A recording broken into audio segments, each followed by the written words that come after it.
ಭೈರವಿ, ನಮ್ಮ ಅಣ್ಣನ ಬಗ್ಗೆ ಇವರಿಗೆ ತುಂಬಾ ವಿಷಯಗಳು ಗೊತ್ತಿತ್ತು. ಇವರಿಂದ ನಮ್ಮ ಅಣ್ಣಂಗೆ ಏನಾಯ್ತು ಅಂತ ತಿಳ್ಕೋಬಹುದು ಅಂತ ತುಂಬಾ ಆಸೆ ಪಟ್ಟಿದ್ದೆ. ನಿನ್ನೆ ರಾತ್ರಿ ನಾನು ಇವ್ರ ಹತ್ರ ಮಾತಾಡಿದ್ದೆ. ಬೆಳಗಾಗೋಷ್ಟ್ರಲ್ಲಿ ಈ ತರ ಶವ ಆಗ್ಬಿಟ್ಟಿದ್ದಾರೆ. ನಿಜ ತಿಳ್ಕೊಳಕ್ಕೆ ಒಂದಾದ್ರೂ ಸಾಕ್ಷಿ ಇದೆ ಅನ್ಕೊಂಡಿದ್ದೆ. ಇದ್ದಿದ್ ಒಂದೇ ಒಂದ್ ಸಾಕ್ಷಿ ಕೂಡ ಶವ ಆಗೋಯ್ತು.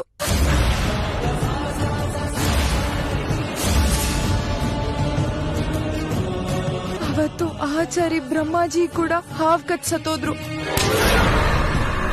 ಇವತ್ತು ಇವ್ರು. ಜನ ಸಾಯ್ತಾ ಇದ್ರು, ಕಚ್ಚಿ ಕೊಲ್ಲೋ ಹಾವ್ನ ನೀವ್ ದೇವ್ರು ದೇವತೆಗಳು ಅಂತಿದ್ದೀರಾ.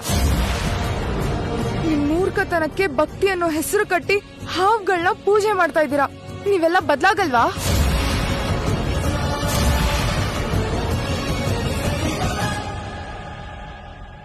ಇವನು ಹಾವು ಕಚ್ಚಿ ಸತ್ತಿರೋ ಹಾಗಿಲ್ಲ. It's a plan murder. What?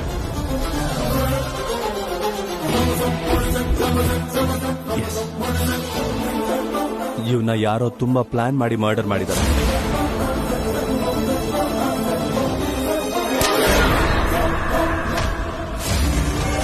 ಏನ್ ಹೇಳ್ತಿದ್ಯಾ Arjun? To my knowledge general ಆಗಿ 70% ಹಾವುಗಳು ವಿಷಪೂರಿತವಾಗಿರಲ್ಲ. ಅವು ಕಚ್ಚಿದ್ರೂ ಮನುಷ್ಯರು ಸಾಯೋದಿಲ್ಲ. ಆದ್ರೂ ಕೆಲವರು ಯಾಕೆ ಸತ್ತೋಗ್ತಾರೆ ಅಂದ್ರೆ, ಏನಾಗುತ್ತೋ ಸತ್ತೋಗ್ತೀವೇನೋ ಭಯದಿಂದ ಹೈಪರ್ ಟೆನ್ಷನ್ ಆಗಿ ಹಾರ್ಟ್ ಬೀಟ್ ನಿಂತು ಹೋಗಿ ಸಾಯ್ತಾರೆ. ಇವರು ಟೆನ್ಷನ್ ಇಂದನೋ ಭಯದಿಂದನೋ ಸತ್ತೋಗೋ ಮನುಷ್ಯ ಅಲ್ಲ. ಅಂತ ಭಯ ಇದ್ದಿದ್ರೆ ಜನ ಬೈದ್ರು ಹೊಡೆದ್ರು ಕೂಡ ಸಾವಿಗೆ ಹೆದರ್ಕೊಳ್ದೆ ಅವ್ರಿಗೆ ತೊಂದರೆ ಇದೆ ಅಂತ ಗೊತ್ತಿದ್ರು ಕೂಡ ನಿಮ್ ಮನೆಗೆ ಬರ್ತಾ ಇರಲಿಲ್ಲ. He has got the will to hold the tension. So, point number 1. Even tension ಇಂದ ಸತ್ತು ಹೋಗಿಲ್ಲ. It's a valid point. ಹಾವ್ ಕಚ್ಚಿದ ಮೇಲೆ ಪಾಯ್ಸನ್ ರಕ್ತದ ಜೊತೆ ಸೇರಿ ಹಾರ್ಟ್ಗೆ ಬ್ರೈನ್ಗೆ ಸರ್ಕ್ಯುಲೇಷನ್ ಆಗದಿರೋ ತರ ಆಗುತ್ತೆ. ಅದರಿಂದ ಸತ್ತೋಗ್ತಾರೆ. ಇದ್ರ ಮಧ್ಯೆ ಟ್ರೀಟ್ಮೆಂಟ್ ತಗೊಂಡ್ರೆ ಬದುಕ್ತಾರೆ. ಎಸ್, ಟ್ರೀಟ್ಮೆಂಟ್ ತಗೊಂಡಿದ್ರು ಕೂಡ ಪಾಯ್ಸನ್ ಬ್ಲಡ್ ಅಲ್ಲಿ ಸರ್ಕ್ಯುಲೇಟ್ ಆಗಿ ಮನುಷ್ಯ ಸತ್ತೋಗಕ್ಕೆ 12 ರಿಂದ 17 ಗಂಟೆ ಬೇಕಾಗುತ್ತೆ. ರಾತ್ರಿ ಇವ್ರನ್ನ ಭೇಟಿ ಆಗಿದ್ದೆ. ಇಷ್ಟರಲ್ಲೇ ಇವ್ರು ಸತ್ತೋಗಿದ್ದಾರೆ ಅಂದ್ರೆ ಇವ್ರು ಸತ್ತೋಗಿ 6 ಅವರ್ಗಿಂತ ಜಾಸ್ತಿ ಆಗಿಲ್ಲ. ಇಷ್ಟು ಶಾರ್ಟ್ ಟೈಮಲ್ಲಿ ಸತ್ತು ಹೋಗಿದ್ದಾರೆ ಅಂದ್ರೆ ತುಂಬಾ ವಿಷದಿಂದ ತುಂಬಿರುವಂತ ಹಾವೇ ಕಚ್ಚಿರ್ಬೇಕು. ಆತರ ಡೇಂಜರಸ್ ಸ್ನೇಕ್ಸ್ ಆಫ್ರಿಕಾ ಅನ್ನೋ ದೇಶನ ಬಿಟ್ರೆ ಇಲ್ಲೆಲ್ಲ ತುಂಬಾ ರೇರ್ ಆಗಿರುತ್ತೆ. Exactly true. That's the point number 2. ಆದ್ರೆ ಸಿಂಪ್ಟಮ್ಸ್ ಎಲ್ಲ ಹಾವ್ ಕಚ್ಚಿರೋ ತರನೇ ಇದೆ. ಅದೇ ಅರ್ಥ ಆಗ್ತಿಲ್ಲ.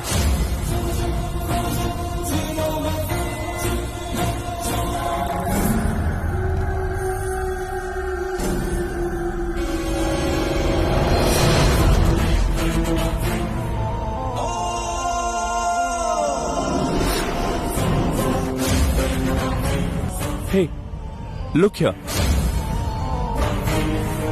ಇದು ಇಂಜೆಕ್ಷನ್ ಮಾಡಿದಾಗ ನೀಡಲಿಂದ ಆಗಿರೋ ಗುರುತಿನ ತರ ಇದೆ. ಈ ಸ್ಪಾಟಲ್ ರಕ್ತ ಹೆಪ್ಪುಕಟ್ಟಿದೆ ಅಂದ್ರೆ ಯಾರೋ ಬೇಕು ಅಂತಾನೆ ಇವರಿಗೆ ಪ್ಯೂರ್ ಪಾಯ್ಸನ್ ನ ಇಂಜೆಕ್ಟ್ ಮಾಡಿರೋ ಹಾಗಿದೆ.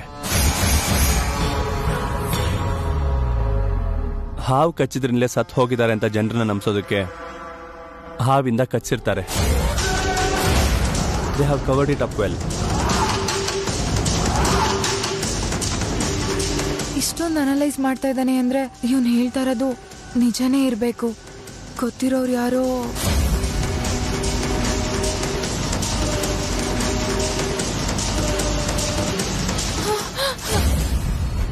ಭೈರವಿ, ಭೌತಿಕ ಐತಿಕ ಸುಖವನ್ನು ಅನುಭವಿಸಲು ಯೌವನ ಬೇಕು.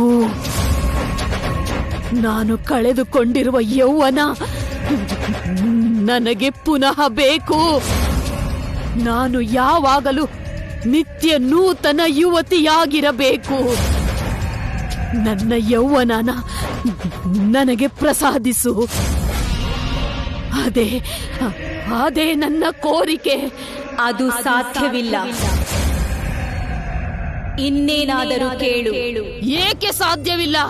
ಮಾನವರಿಗೆ ವೃದ್ಧಾಪ್ಯ ಅನ್ನುವುದು ಸಹಜ. ಕಾಲ ಸರಿದ ಹಾಗೆ ಪ್ರಕೃತಿ ಧರ್ಮಕ್ಕೆ ವಿರುದ್ಧವಾಗಿ ಏನೇ ನಡೆದರೂ ಅದು ಅನರ್ಥದಾಯಕವಾಗುತ್ತದೆ.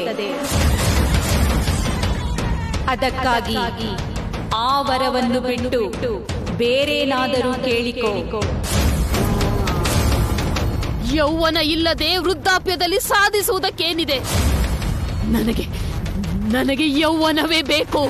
ಪ್ರಕೃತಿ ಧರ್ಮಕ್ಕೆ ವಿರುದ್ಧವಾದ ವರವನ್ನು ನಾನು ಕೊಡಲಾರೆ. ಕೊಡಲ್ಲ, ಆಗಲ್ಲ ಅನ್ನೋಕೆ ನಾನು ಉಪಾಸನೆ ಮಾಡ್ಲಿಲ್ಲ. ನಾನ್ ಕೇಳಿದ್ ನೀನ್ ಕೊಡ್ಲೇಬೇಕು. ಅದು ಸಾಧ್ಯವಿಲ್ಲ ಎಂದೆನಲ್ಲ. ಕೊಡೋವರೆಗೂ ಈ ವಿಶ್ವಾಂಬರಿ ನಿನ್ನ ಬಿಡೋದಿಲ್ಲ. ನಾನ್ ಕೇಳ್ತಾ ಇರೋ ಯೌವನ ಕೊಡೋದಕ್ಕೆ ನಾನ್ ಏನ್ ಮಾಡ್ಬೇಕು ಹೇಳು? ನಿನಗ್ ಯಾವ ತರ ಬಲಿ ಕೊಡ್ಬೇಕು ಕೇಳು. ಏನ್ ಕೇಳಿದ್ರು ಕೊಡ್ತೀನಿ, ಏನ್ ಹೇಳಿದ್ರು ಮಾಡ್ತೀನಿ. ಏನ್ ಬೇಕು? ನೀನೇನೇ ಕೊಟ್ಟರು ನಾನು ವರ ಕೊಡಲಾರೆ. ಬೇರೇನಾದರೂ ಕೇಳಿಕೋ. ಕೇಳ್ಕೊಳ್ಳೋದಕ್ಕೆ ಏನೂ ಇಲ್ಲ. ನನ್ನ ಗುಂಡಿಗೆಲಿ ಎಷ್ಟು ಹುರಿ ಇದೆ ಅಂತ ನನ್ನ ಆತ್ಮಾಹುತಿ ಮೂಲಕ ತೋರಿಸ್ತೀನಿ. ನನ್ನ ಛಲನ ಸಾಧಿಸ್ತೀನಿ.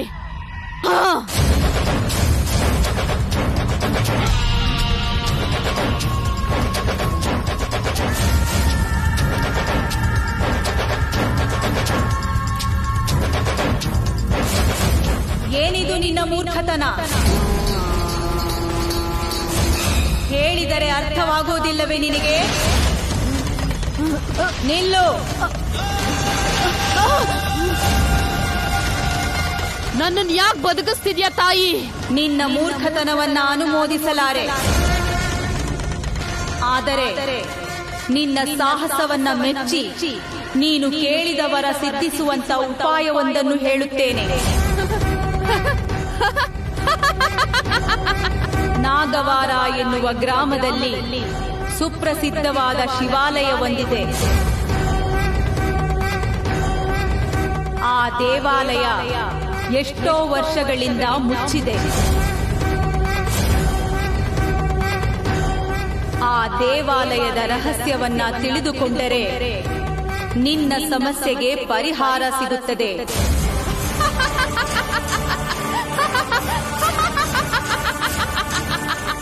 ಆ ದೇವಾಲಯದೊಳಗೆ ಪ್ರವೇಶಿಸುವುದು ಅಷ್ಟು ಸುಲಭದ ಮಾತಲ್ಲ.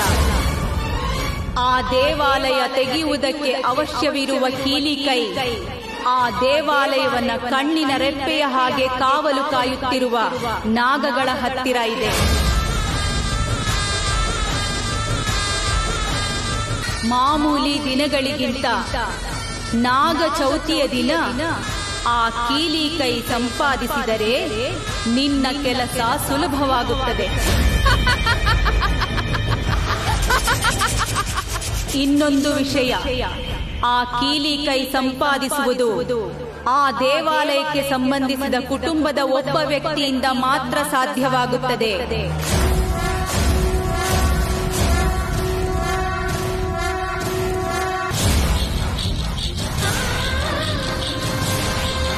ಆದರೆ ಇಲ್ಲಿಯವರೆಗೂ ಎಷ್ಟೋ ಜನ ಆ ದೇವಾಲಯದೊಳಗೆ ಪ್ರವೇಶಿಸುವ ಪ್ರಯತ್ನ ಮಾಡಿ ಪ್ರಾಣವನ್ನೇ ಕಳೆದುಕೊಂಡಿದ್ದಾರೆ.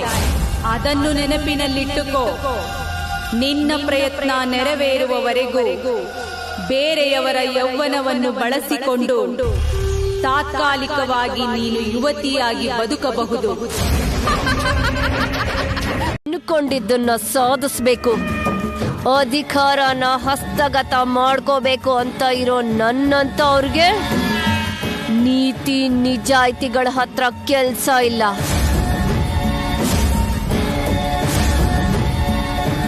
ಧರ್ಮ ಅಧರ್ಮಗಳ ಹತ್ರ ಕೆಲ್ಸ ಇಲ್ಲ. ಸ್ವಪ್ರಯೋಜನಕ್ಕೆ ಬೇಕಾಗಿರೋದು ಇರ್ಬೇಕಾಗಿರೋದು ಸ್ವಾರ್ಥ ಅಷ್ಟೇ. ಸ್ವಾರ್ಥಕ್ಕೆ ನೀತಿ, ಜಾತಿ, ಕುಲ, ಮತ, ನ್ಯಾಯ, ಅನ್ಯಾಯ, ನಿಯಮ ಇದ್ಯಾವುದು ಇರೋದಿಲ್ಲ. ಇರಲ್ಲ ಅನ್ನುವುದಕ್ಕೆ ಸ್ವಾರ್ಥದಿಂದ ಅಮಾನುಷವಾಗಿ ವರ್ತಿಸುವ ಎಲ್ಲರೂ ಅಂತ್ಯವಾಗಿದ್ದಾರೆ.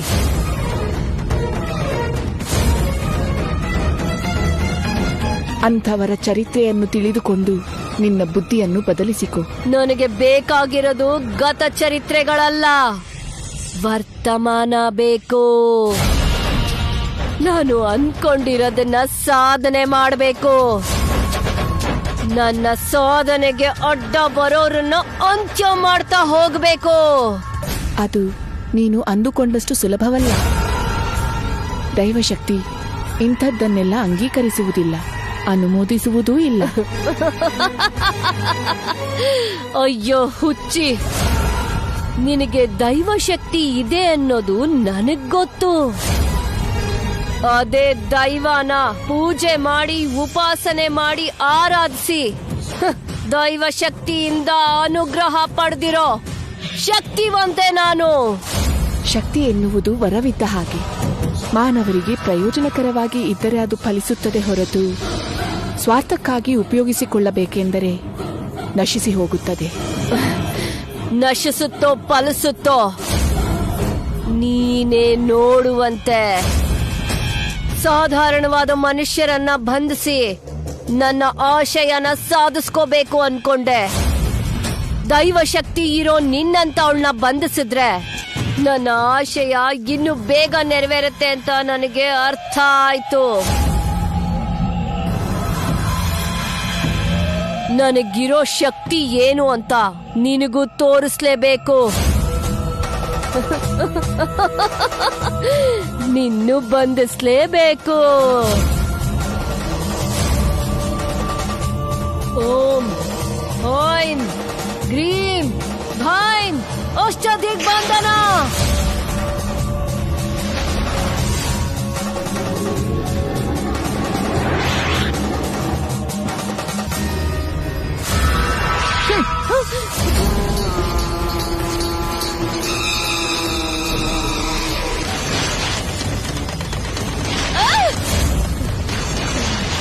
ಓಂ ಹ್ರೀಂ ಕ್ಲೀಂ ಅಷ್ಟದಿಗ್ಬಂಧನ.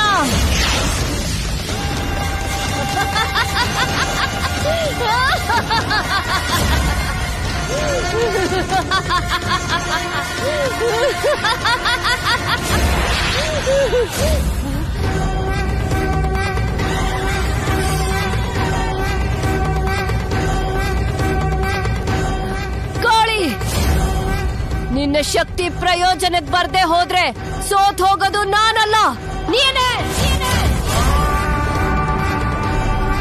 ನೀನೇ. ಓಂ ಹೈಂ ಗ್ಲೀಂ ಸರಭರ ವರ ಧರ ವರ ವಶ ವಶ ಭರಿ.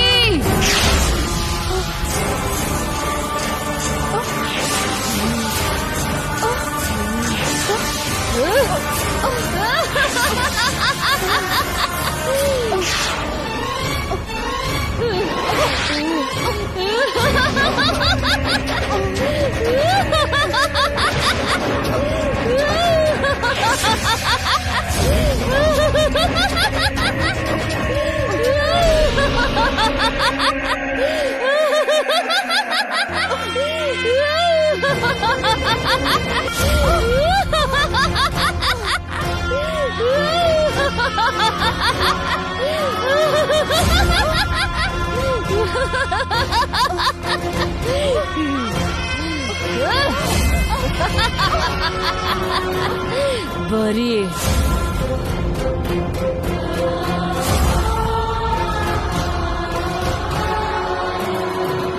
ವಿಶ್ವಾಂಬರೇ.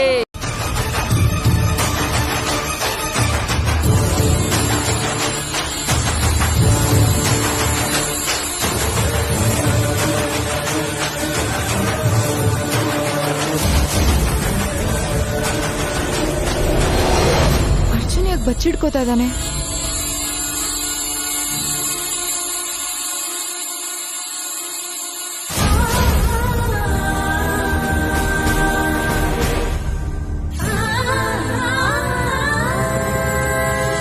ಮತ್ತ್ಯಾಕ್ ಬಂದೆ?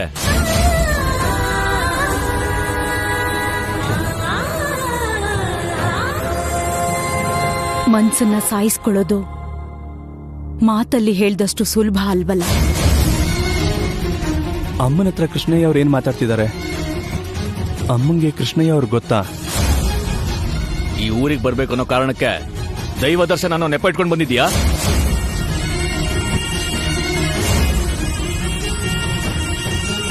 ಮನುಷ್ಯರು ಕನಿಕರ ತೋರಿಸ್ದೇ ಇದ್ರು ಆ ದೇವ್ರಾದ್ರೂ ಕನಿಕರ ತೋರಿಸ್ತಾರೇನೋ ಅನ್ನೋ ಆಸೆಯಿಂದ ಬಂದಿದ್ದೀನಿ. ದೇವ್ರನ್ನೋನು ಈ ಊರಲ್ಲಿ ಮಾತ್ರ ಇರಲ್ಲ, ಎಲ್ಲ ಕಡೆನೂ ಇರ್ತಾನೆ. ಎಲ್ರೂ ಮನೇಲಿ ಪೂಜೆ ಮಾಡ್ತಾರೆ, ಆದ್ರೆ ಗುಡಿಗೆ ಯಾಕೆ ಬರ್ತಾರೆ? ನಾನು ಅದಕ್ಕೆ ಬಂದಿದ್ದೀನಿ. ಬಂದಿರೋ ಕೆಲಸ ನೋಡ್ಕೊಂಡು ಆದಷ್ಟು ಬೇಗ ಹೊರಟೋದ್ರೆ ಸಂತೋಷ.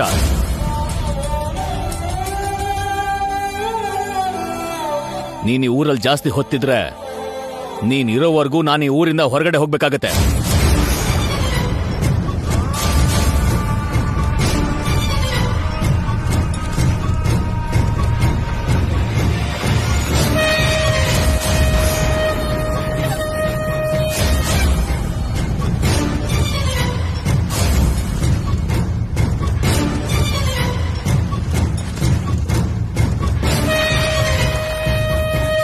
ಹೇಗಿದ್ಯಾ?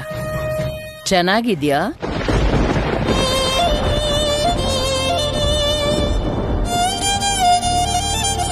ಅಮ್ಮ ಪ್ರತಿ ವರ್ಷ ಇಲ್ಲಿಗೆ ಬರ್ತಾರಾ? ಮತ್ತೆ ನಾನ್ ನಾಗವರಕ್ಕೆ ಹೋಗ್ತಿದ್ದೀನಿ ಅಂತ ಹೇಳಿದಾಗ ಯಾಕೆ ಅಷ್ಟೊಂದು ಭಯ ಪಟ್ರು? ತುಂಬಾ ಪರಿಚಯ ಇರೋ ತರ ಎಲ್ರ ಹತ್ರ ಮಾತಾಡ್ತಿದಾರಲ್ಲ. ಅಮ್ಮಂಗೂ ಈ ಊರಿಗೂ ಏನಾದ್ರೂ ಸಂಬಂಧ ಇರ್ಬೋದಾ? ಇದ್ರೂ ಅದು ಯಾವ ತರದ ಸಂಬಂಧ?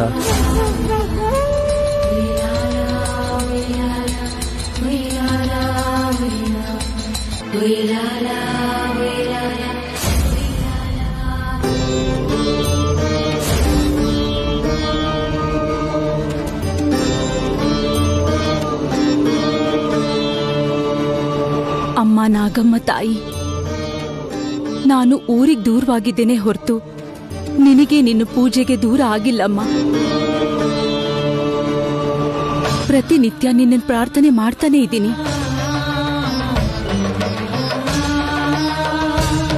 ವಂಶ ಪಾರಂಪರ್ಯವಾಗಿ ಪ್ರತಿ ಸಲ ನಿನ್ನನ್ನು ಪೂಜಿಸ್ತಾನೆ ಇದ್ದೀನಿ. ಮೊನ್ನೆ ನಡೆದ ಜಾತ್ರೆಗೆ ನನ್ನ ಮಗ ನನ್ನ ಹತ್ರ ಇಲ್ಲ ಅನ್ನೋ ಆತಂಕದಿಂದ ಬರೋಕ್ಕಾಗ್ಲಿಲ್ಲ. ಆ ಹಬ್ಬಕ್ಕೆ ಬರೋಕ್ಕಾಗದೆ ಇದ್ದದ್ದಕ್ಕೆ ನನ್ನನ್ನ ಕ್ಷಮಿಸಮ್ಮ. ಅಂದ್ರೆ ನಾನು ಮನೇಲೇ ಇದ್ದಿದ್ರು ಅಮ್ಮ ಇಲ್ಲಿಗೆ ಬರ್ತಿದ್ರು ಅಂತ ಆಯ್ತು. ಗೊತ್ತೋ ಗೊತ್ತಿಲ್ದೇನೋ ನನ್ನಿಂದೇನಾದ್ರೂ ತಪ್ಪು ನಡೆದಿದ್ರೆ ನನ್ನನ್ನ ಕ್ಷಮಿಸು. ನಮ್ಮನ್ನ ಚೆನ್ನಾಗಿ ನೋಡ್ಕೊಳಮ್ಮ.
ಸಿಕ್ತಾ?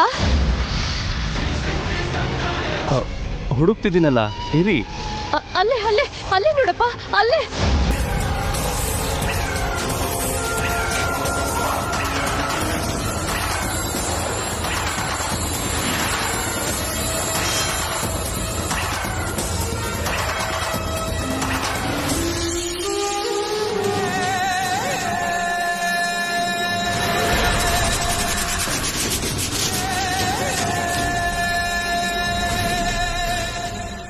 ಬಾಲಕ ನಿಲ್ಲು.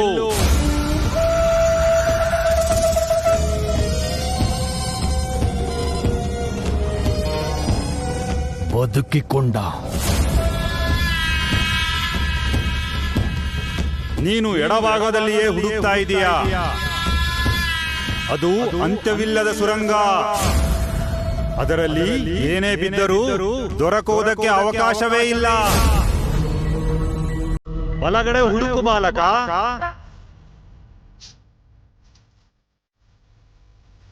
ಸಿಗುತ್ತದೆ.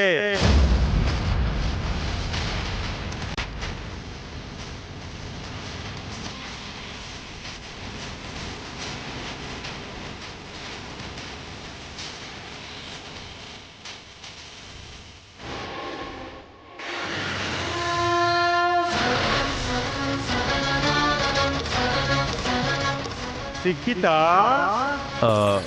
ಅದು ಏನೋ ಕೈಗೆ ಸಿಕ್ಕದ ಹಾಗೆ ಅನಿಸ್ತಿದೆ.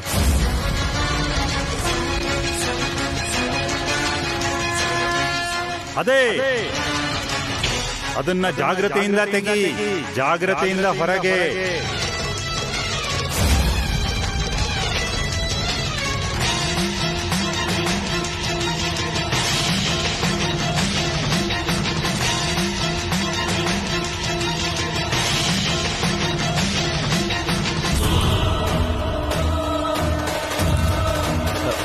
ಸಿಕ್ಬಿಡ್ತು.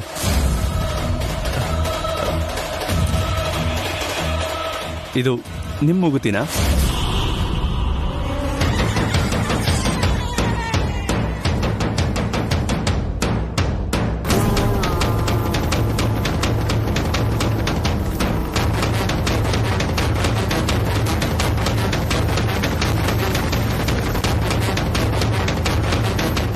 ಅದು ನಿನ್ನದೇ.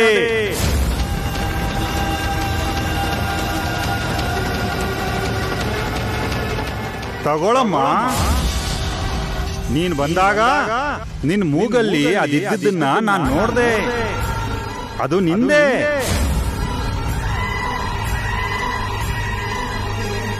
ಅವಳದ್ದನ್ನ ಅವಳು ಕೊಟ್ಬಿಡು.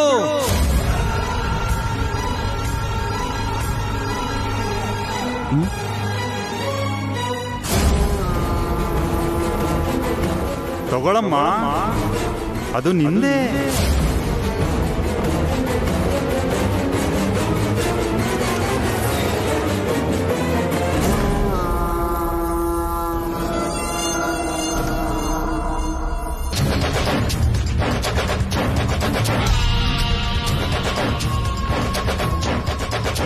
ನಿನ್ ಮೂಗಿಂದೆ ಅಲ್ವಾ?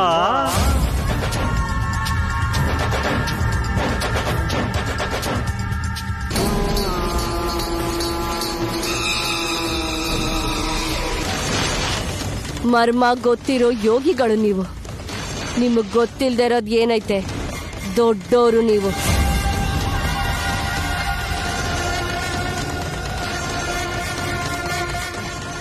ನೀನ್ ಕೂಡ ಸಣ್ಣವಳಲ್ಲ ಅಲ್ವಾ? ಕೆಲವು ವಿಷಯಗಳಲ್ಲಿ ನೀನು ತುಂಬಾ ಬುದ್ಧಿವಂತೆ ಅಂತ ಗೊತ್ತು. ಅವತಾರ ತುಂಬಾ ಚೆನ್ನಾಗಿದೆ.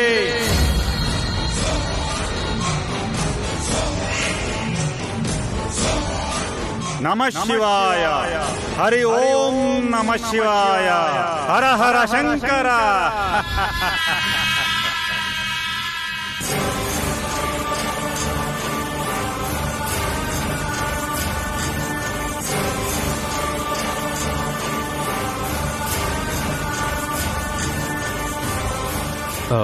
ಇಲ್ಲಿ ನೋಡಿ, ನಿಮ್ ಗಂಡ ಒಳ್ಳೆಯವನಲ್ಲ ಅಂದ್ರಿ. ಇದನ್ನ ಕಳ್ಕೊಂಡಿದ್ದೆ ಮತ್ತೆ ಸಿಕ್ತು ಅಂತ ಹೇಳ್ಬೇಡಿ. ಹುಷಾರಾಗಿ ಮನೆಗೆ ಹೋಗಿ, ಸರಿನಾ?